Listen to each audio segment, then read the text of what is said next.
Hey, builders, before we begin, I have a quick question for you. Are we connected on social media? The reason I'm asking is because as much as I love giving you the podcast episode every single week, I'd love to take our relationship deeper. So if we're not connected on social media, let's connect. I'm on LinkedIn at Robyn_MindSteps. I'm on Twitter at Robyn_MindSteps. I'm on Facebook at Robyn Jackson. Please, let's connect so we can keep the conversation going. Now, on with the show.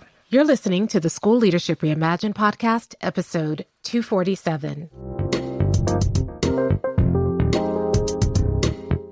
How do builders like us make a dramatic difference in the lives of our students in spite of all the obstacles we face?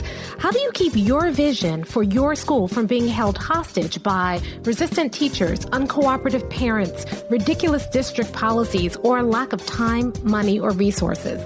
If you're facing those challenges right now, here's where you'll find the answers, strategies, and actionable tips you need to overcome any obstacle you face. You don't have to wait to make a difference in the lives of the people you serve. You can turn your school into a success story right now with the people and resources you already have. Let's get started.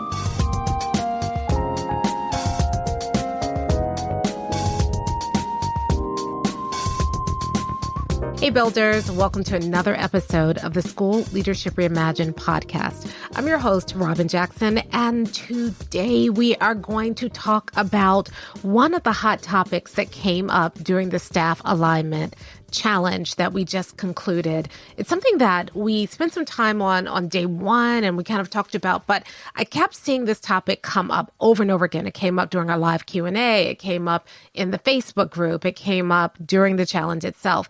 And because it came up so much, I thought it'd be a good idea to talk about it here in the podcast. So we're going to do that. Before I do, I just want to thank everybody for joining us for the Staff Alignment Challenge. You know, we do these free events because I'll tell you that we do it because we have an altruistic reason and we have a selfish reason. The altruistic reason is that we know that not everybody's ready to invest in Buildership University yet, and we still want to make sure that you're getting access to really high quality training that can help you in your school. And so we really pride ourselves on hosting free events that are better than the events you pay to attend. And so the feedback we're getting is great. People are saying it's like the best professional development experience they've had ever. That's what I love to hear. And that's what we try to provide for you. So we do these events a couple of times a year. It takes a lot of work, right? So we have to, the team it's not just me. There's a whole team behind the scenes. It takes months to pull together, but it's our way of kind of giving back because ultimately our mission is that every student deserves to be successful in school. That is our mission and finding ways to help that happen. And so doing an event like this gives us an opportunity to really walk in our mission of supporting administrators to help them to build schools where every child can be successful. So that's our altruistic reason. Here's our selfish reason. I have two. One is that during these challenges, it's a challenge for me to take material that would normally take me days, entire days to teach and try to distill it down to its most important essence in an hour. And this challenge was really interesting because I taught several things that I've never taught publicly before. So it was really cool for me to try some things out. We had a slide that I had been struggling with for weeks to try to kind of get this idea of alignment down pat. And it was such a hit. It was so exciting to kind of see the light bulbs go off for people. That's ultimately why I became a teacher in the first place, was because I loved that light bulb moment. I loved trying to take complex concepts and make them so that they created epiphanies for people. I did that when I taught high school, and I miss it so much. So the selfish reason for me is it gives me a chance to really do that and do it live with people who may not be familiar with all the stuff that we do. And so trying to take it and make it as actionable as possible, it's a personal challenge for me. And this challenge was so good. Even if look, I'm not bragging, but it was so good for me to be able to do that. So much fun for me. Hard work really stretched my brain. The other selfish reason is that, we want to provide so much value that some people decide, you know what, I think I want to continue to work with you guys. And it gives you an opportunity to kind of try us out for free. And then we can invite you to continue that work inside of Buildership University. And so we kind of are trying to balance both of those, right? We want to make sure that we're providing a lot of value so that people can take the information right away and use it. But we also want to provide the kind of value that also helps some people decide to make a decision to join BU. Anyway, I could go on and on and on. It was such an amazing event. People are already asking us when we're going to do the next one. And because it takes so much work and time and all of that, it probably won't be for, a while. So we'll keep you posted, keep listening to the podcast, and we'll let you know when the next event happens. You do not want to miss these. It's just so much fun, and the energy and the breakthroughs that people are having, it's just so inspiring. So thank you, everybody, for joining us for that event. All right, so let's get to the topic today. So one of the things that we talked about during the challenge that I think really resonated with people is shifting our mindset from a leadership mindset to a buildership mindset in this one regard. You see, when you're a leader, you spend a lot of time pushing programs, pushing initiatives, pushing things that you want people to do. So the big frustration that you often have as a leader is that you have something you want done in your school, and not every teacher is willing to do it. And it creates a lot of tension on both sides. Now, I started a big fight, unbeknownst to me, on Facebook because I talked about how every administrator has that experience where you go in front of your staff with a new initiative, and then your staff has that meeting after the meeting where they say, yeah, we're not doing that. And I was just talking about it and talking about that there was a better way. I put that out on Facebook. There must have been 50 comments, administrators and teachers battling it out in the comments about that idea. The administrators were saying, yeah, the teachers won't do X, Y, and Z. The teachers were saying, yeah, we won't do it because it's stupid, because it won't last, because you didn't consider us. You're just pushing this thing. And so people on both sides were really adamant about why that happens. And I have an opinion. My opinion is that it happens because we were taught to push initiatives rather than solve problems. Now, it's a subtle difference, but it's really important. You see, if you were taught that the way to solve problems is to find a program, an initiative to do that, and then you get up in front of your staff without really helping people understand the problem itself first, then you just get up and say, okay, so for now on, we are doing project-based learning, or for now on, we're going to be doing RTI. And people don't understand what problem you're trying to solve, then it just feels like more work. If you're a builder, you're not going to get up and announce we're doing RTI. You're going to get up and talk about the problem. You're going to get up and talk about what you're seeing happening. And you're going to talk about the problem in the context of your vision, mission, and core values so that people understand the problem. And then the solution makes a lot more sense. It's a subtle difference, but it is critical. So during the challenge, so many people kept asking me, okay, we're talking about staff alignment. What do I do about this one teacher who won't do this? What do I do about my teachers who won't embrace this program? And the question I kept asking over and over and over again is, well, what problem are you trying to solve? And if you take nothing away from this podcast today, you should take away that question. That has to become your mantra. What problem am I trying to solve? Because you can't come up with a solution until you truly understand the problem. Now, we know this intuitively, and so it's not that I'm sharing with you anything groundbreaking, but sometimes we don't need to be taught so much as we need to be reminded. When we teach our students, we always say, okay, first of all, before you answer the question, what problem are you trying to solve? We drill that into our kids, and then we forget it when it comes to the way that we run schools. We stop thinking about that. We think it's obvious, right? So people come to me all the time and they're like, my teachers aren't differentiating instruction. How can I get teachers to do more differentiation? And my question is always this: why do you need differentiation? And they say, well, because they're not doing it. Okay, why is that a problem? Because we need differentiated instruction. Why? Because different students need different things. I'm like, that's the definition of differentiated instruction, sure. But why do you feel like that is a solution? What problem are you trying to solve? And whenever I ask that question, people stop for a second, like, what? Huh? Because they're not used to being asked that question. They're not used to asking that question of themselves. But it's the most important question.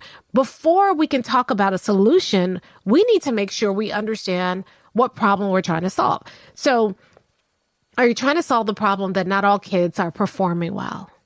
Okay, all right. Then how do you know that differentiated instruction is a solution? How do you know it's not something else? If that's the problem you're trying to solve, then let's solve that problem. Don't come to me talking about, well, everybody's not differentiating instruction, because you don't even know if that's the solution. And what's more important, you haven't made that case to your teacher. So they have a right. They're justified in not doing it because they don't know what problem you're trying to solve either. They're trying to solve a different problem. And so they are choosing solutions to help them solve that problem. And the problem is that neither one of you has come to agreement around the problem. So how can you help them solve it? How can you truly convince somebody to do something when you don't even have agreement around the problem? And I see this happening over and over and over again in staff interactions, and it's why everybody was fighting each other in the comments, because the teachers who were there had their own problems that they were trying to solve. And the administrators there had their own problems that they were trying to solve. And instead of coming together around that, what they ended up doing was blaming each other. And that's how come we get into all of these fights and skirmishes, and we're working around people and doing all this foolishness that wastes a lot of time and energy and provides a lot of stress, when all we really have to do is come to the table and first get agreement around the problem. And so I almost felt like a broken record, because people were asking me questions like, I have this one teacher who refuses to do X, Y, and Z. And I said, okay, what's your vision? What's your mission? What are your core values? They didn't have any. I said, well, then there's no wonder you can't get that teacher to do it, because once you create a vision, then you say, this is what we're working towards. And then every problem is contextualized in your vision. So if you're working towards all students being at or above grade level, then when you sit down and talk about RTI or differentiated instruction or more rigor, or using the first 5 minutes for a warm-up activity, or writing the standard on the board, or sitting in PLCs and creating common assessment, whatever it is, the first thing you have to do is you have to make sure you understand exactly how that thing is going to get you to your vision. And if you're not clear about that, you shouldn't be asking teachers to do it. So what's powerful about your vision is that when you have a vision, it creates a clear pathway, and your problems all get put into the proper context. And so everybody kind of has bought into that vision and supports that vision. And so when you ask people to do things, it's contextualized by the vision. It makes sense. You don't get the same kind of argument.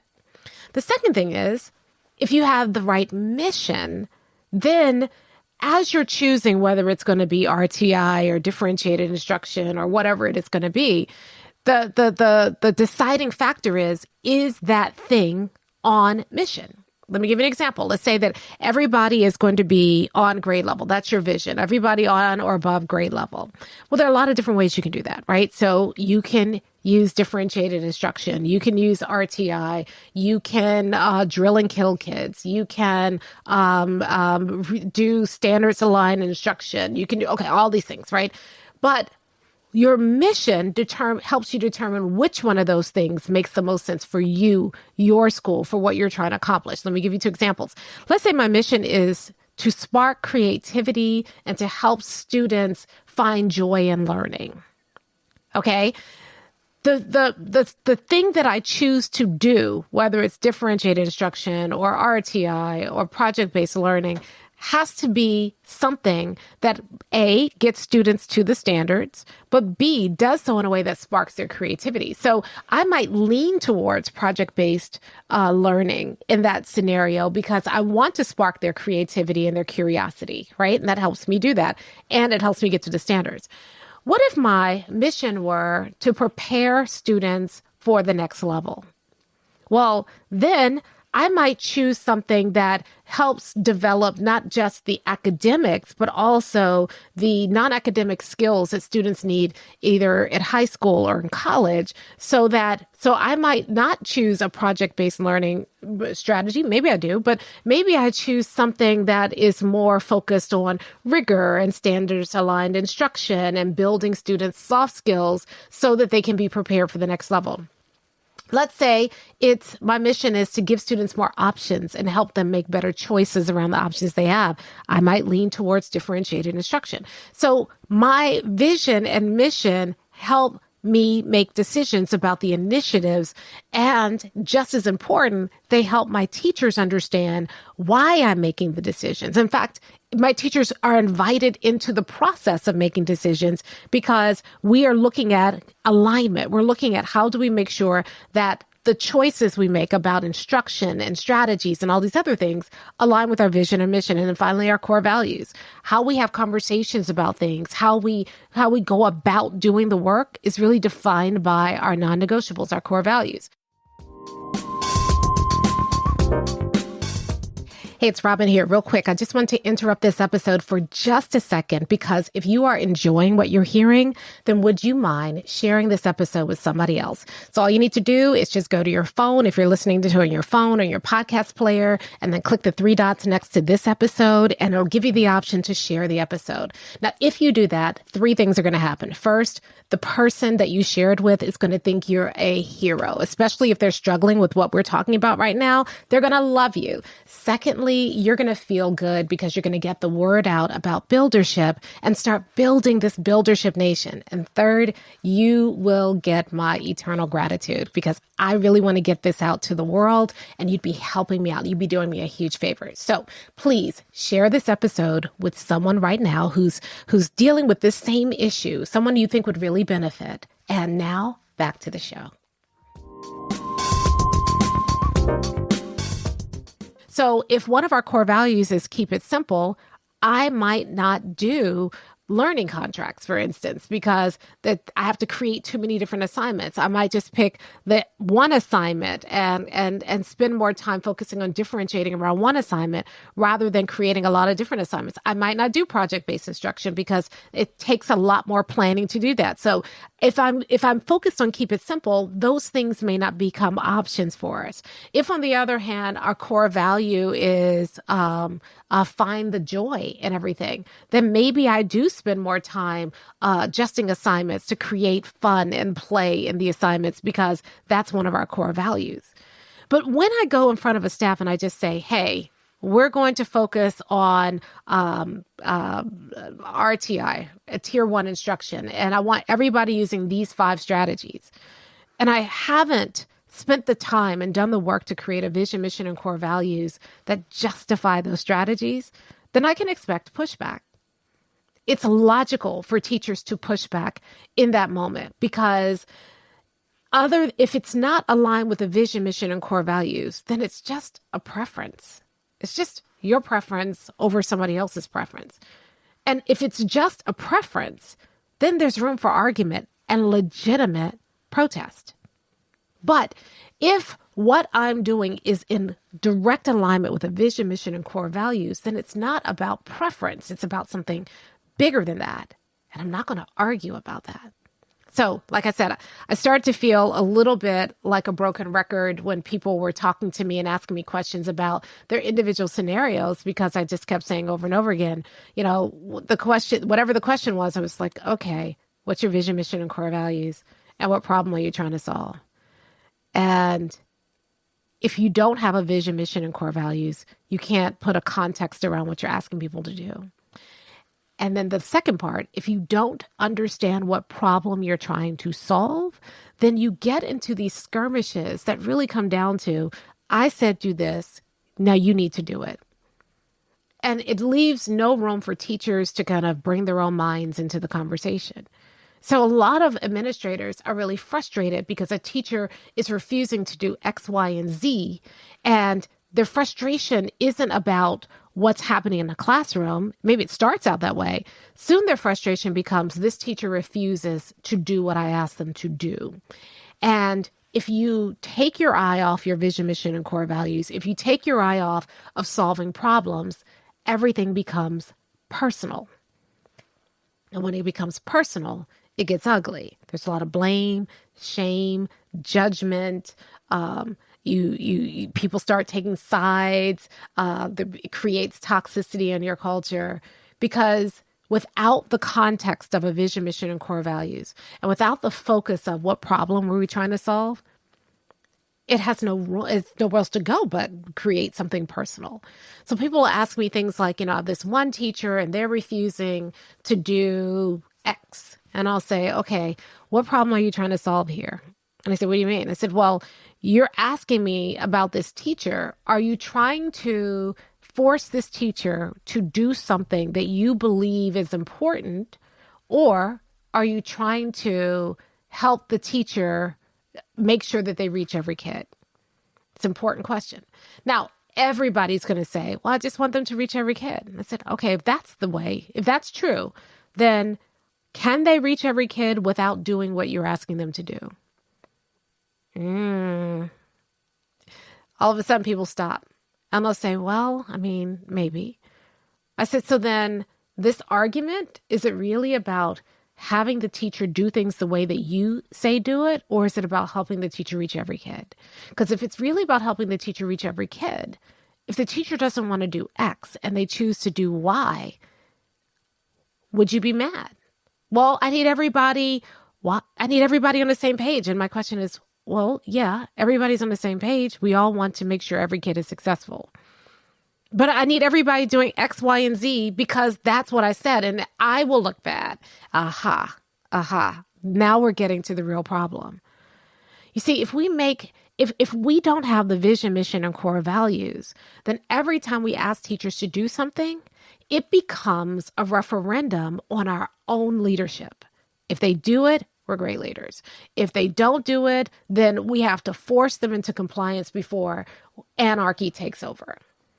When you're a builder, you don't paint yourself into a corner that way. Listen, this is the vision, mission, and core values. This is based on this vision, mission, and core values. This is where we think that this is the right path to go. But builders know we can be stubborn on the vision, every kid, flexible in the details. You don't want to do DI? Okay, great. Let's figure out. Right now, do you have every kid successful? No?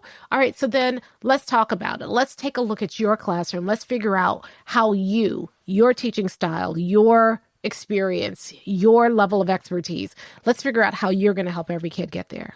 Maybe DI. Maybe it's something else. And if a teacher can make a case, I will get every kid there by doing X, Y, and Z. As long as it aligns with our vision, mission, and core values, okay, have at it. And let's take a look at the data and see. Now, if they don't get the kids there, then we have a different conversation. The vision, I'm stubborn on 100%. Your way didn't work, so we got to try another way. So let's try my way this time. Do you see the difference? There's no blame, there's no shame, there's no judgment, there's no argument, there's no toxicity. 100% successful. People say, well, you could say 100% successful and a teacher could give the kids the answers. No, they can't, because not only do we have a vision, but we have a mission and we have core values that govern how we get kids to 100% success. So no, they can't give the kids the answers because that violates our mission, that violates our core values. No, they can't cheat because that violates our vision, our mission, and our core values. So you can trust it. And because it's something that was co-created, the vision belongs to you, the mission's co-created, collaborative, and then the core values belong to your staff. Because that purpose is co-created, people protect it. They don't tear down what they helped build. So you don't have to run around policing people and chasing and checking and correcting people all the time, worried that they're not going to do the right thing because when you have that vision, mission, and core values, when you keep the focus on what problem are we trying to solve rather than what initiative are we trying to push through, you can relax. You can trust people to do the right work the right way for the right reasons right now because you have put those things in place. If you don't have those things in place, you're going to spend all your time running around trying to enforce things. You're going to spend all your time running around trying to convince people to do work that you believe they should be doing. You're going to spend all of your time fighting and trying to get that last teacher on board. And then you know what else happens? You do all that work. And at the end of the year, you've got these little tiny incremental gains. And it's not the strategy's fault. It's how you went about doing the strategy. I've seen school districts that make everybody, all the administrators do a walkthrough. And on that walkthrough, there are like 5 behaviors that they want to see in every single classroom. And you have classrooms that are uniform, but not aligned. And at the end of the year, 3% gain. All of that work, all of that uniformity, and a 3% gain. And I would argue you probably could have gotten a 3% gain for a lot less effort. Because you did that work, but you weren't clear about what problem you were trying to solve. And you didn't have a vision, mission, and core values to guide that work so that that work wasn't uniform, it was aligned. What builders do is we don't focus on uniformity. Just like every kid is different, every teacher is different. But every teacher can still achieve 100% success. And our job as builders is to figure out how to help that teacher do it, and this teacher do it, and this teacher do it, so that in every classroom it's happening. As builders, our job is to build an environment where teachers can find a way to help every child be successful. So we're not as interested in uniformity as we are in alignment. And when we talk about alignment, we're talking about teachers are constantly adjusting their behavior so that their behavior honors our vision, mission, and core values. That's alignment. When you think about alignment, when you go to get your wheels aligned, they just adjust it so that the wheels can take you straight in a car. So that's all we're asking for in alignment. And when you have alignment, you might not get uniformity. One classroom, it looks this way. In another classroom, it looks this way. In another classroom, it looks this way. But what you do get is you get every classroom growing, every kid getting better and more successful, every teacher getting more successful. And so you will walk into a school that is run by a builder and you'll see very different classrooms. But when you look at their data, you see consistent growth. Can I brag a little bit? Like we were in office hours the other day and the semester is just done. And so builders are coming in and are talking about it. They're putting in the wins column. We have several builders right now who have been doing this work for one semester. That's it. They started working on this in June or July, August, and they've been in their schools one semester or been doing buildership for one semester. And they've only done vision, mission, core values. That's it. Some of them haven't even done core values, but just getting that alignment, just really focusing on what problem are we really solving. And after one semester, they have, I'm thinking about 2 builders in particular, their goal, their vision is 100%. They have jumped to 98% of the way. Which means that in one semester, just by putting a vision and a mission and working on core values and focusing on a problem they are trying to solve, these builders have come within 2% of 100% success. While their colleagues who serve similar kids, similar districts, either going down or they're like, woo, let's celebrate. We moved 4.7%. That's the difference. And I wish I could lay claim to making it more magical than that, but it really is that simple. And so my challenge for you this week is simply this. Stop trying to get people to do stuff. Instead, focus on the vision, mission, and core values. Be stubborn on the vision, flexible on the details, and instead of just rushing in with the solution, have the conversation first about what problem am I really trying to solve? Think about that first. That gives you the context you need to be able to address the issue. And if you can stay focused on that, it keeps you from getting pulled into all of these personal things. It keeps you from getting pulled into all these power battles that we're having with teachers. It keeps you from going home every day frustrated, can't sleep because you're so worried about this teacher or that teacher. Let go. Focus on your vision, mission, and core values. Focus on what problem you're trying to solve, and stop letting personalities get in the way of the very important work that you are here to do. Because you don't have time for all of that foolishness, especially when you are focused on helping every child be successful like a builder. I'll talk to you next time.